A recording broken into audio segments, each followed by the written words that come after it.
โอ้ละเนอโอ้ละเนอ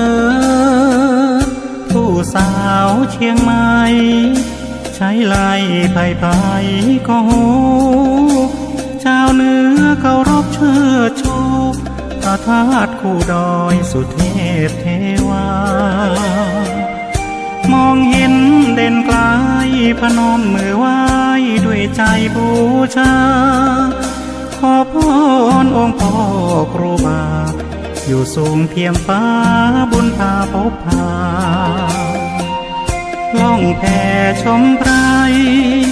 หาในสุขใจเปรียบปาน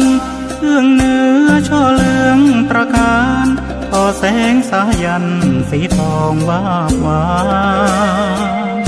สายลมโชยชิวทิวสนเลี้ยวโอนสอเสียงกังวานเสียงเพลงกระทบสายทานตั้งสวรรค์สร้างสรรค์สุขี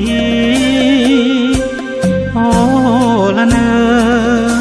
มีน้อยแผ่นด้านายนพูดสัมพันธ์ไทยจินเตรียมล้นจากไกลโพ้นไว้แดนแห่งนี้ท่องเที่ยวสุดคุ้มพักผ่อนกายคลายเหงาชีวีลิ้นปิงแสนดีสุขสนน่ารักน่าชมหนาวมาคราใดชื่นใจดอกไม้เบ่งบานเมษาเที่ยวเล่นสงกรานต์เย็นชื่นสำราญสนุกรื่นรมเห็นเดือน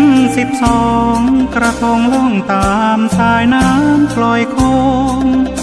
เล่นเรือแม่ปิงกินลมโอ้สวรรค์เวียงพิงที่หัก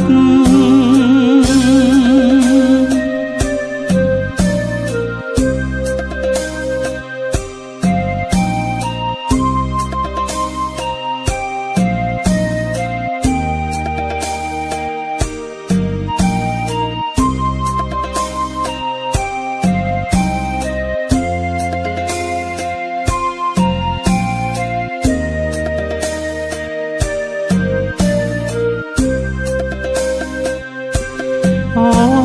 ละเนอมีน้อยแผ่นด้านายนพูดสัมพันธ์ไทยจินเตรียมล้นจากไกลโพ้นไว้แดนแห่งนี้ท่องเที่ยวสุดคุ้มพักผ่อนกายคลายเหงาชีวีลิ้นปิงแสนดีสุขสนน่ารักน่าชมหนาวมาคราใดชื่นใจดอกไม้เบ่งบานเมษาเที่ยวเล่นสงกรานต์เย็นชื่นสำราญสนุกรื่นรมเห็นเดือน